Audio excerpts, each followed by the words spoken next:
HQN Books and HarlequinAudio present Meet Me in London by Georgia Toffolo. Performed by the author. Chapter 1. Oliver Russell could wrangle a wayward balance sheet back into the black, take failing stores apart and breathe new life into them, make difficult calls on staffing and personnel issues, make his shareholders happy and very, very rich. But he had never managed to curb his mother's meddling in his private life. Some things were just impossible. Earth to Oliver, this is your mother asking about your Christmas Day plans. Will I need to set an extra place at the dinner table? Hint, hint. Your mother, kiss, kiss. Sitting on a stool at the bar, in the upmarket wine bar, The Landing, Oliver groaned as he interpreted the hint as yet another badly veiled attempt to discover his relationship status. Great one, Mum. Way to put pressure on a guy. Could this week get any worse? He threw his mobile phone onto the sticky beer-stained counter, gripped the tumbler in front of him, and took a sip of a much-needed 15-year-old scotch. As the honey-coloured syrup oozed down his throat and hit his stomach with a warming buzz, he silently counted all the ways things had gone wrong in such a short space of time. First mistake, allowing his mother to believe he was finally settling down, when in reality his love life could only be described as non-existent. And now, having to think up all the ways he could appease his parents over the holidays without going quietly insane.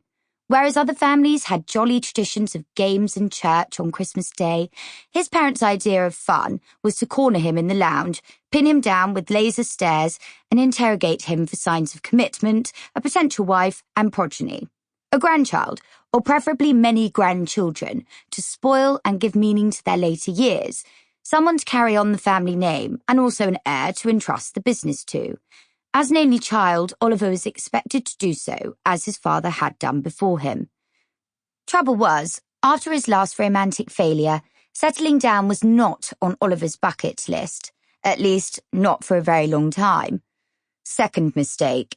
In the spirit of keeping the family business afloat, he'd agreed to clean up the mess his cousin was making of the new build. Ollie should have let him fall on his sword, but that would have meant his parents suffering too, and there was no way he was going to allow that. So here he was in a rowdy bar in Chelsea at ridiculous o'clock at night, or was it early morning, having only just finished work with the prospect of another 17-hour day tomorrow, and the next day, and the next. He took another sip of whiskey, but almost choked as someone bumped into his hip, jolted his arm, and sloshed the scotch, rich but burning, down his throat. Hey, gorgeous. A woman old enough to be his mother, and even though deep down he loved his mum, Lord knew he didn't need two of them, appeared at his shoulder and beamed at him. Her eyes were wine-glazed, and the lipstick smudged over her mouth, almost up to her nostrils, made her look like a startled fish. I've got mistletoe. You know what that means, right? That it's time I left. Scraping his stool back, he stood steadying the woman as she swayed, and then handed her into the waiting arms of her friends who were all dressed as, well, he wasn't entirely sure, but there were glitter wings and feathery halos involved, so he imagined that they were supposed to be Christmas angels? In November?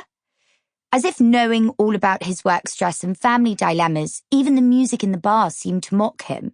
Too loud and too cheery, and all about being at home and in love at Christmas. He shuddered.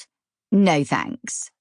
Which brought him to his third mistake, choosing the bar from hell to drown his sorrows in. It wasn't even December, and yet here they all were screeching Christmas carols at the top of their tone-deaf voices. Christmas was everywhere. In the glittery tinsel that hung in loopy garlands across the ceiling, and the fake tree in the corner. The soundtrack to the evening, the clothes people were wearing. Christmas was hurtling fast towards him, and he was running out of time. He had so much to do to fix his first mistake before the doors of the new Russell & Co. department store opened. Way behind schedule, but in time for the busiest and therefore most lucrative time of the year. He just needed some kind of miracle to make it happen. On the counter, his phone vibrated. He picked up and grimaced at another text, knowing what was bound to be coming, but also knowing if he ignored her, it would only get worse. Oliver, it's a simple question. Blink once for yes, twice for no. Are we finally going to meet your new girlfriend? Sample complete. Ready to continue?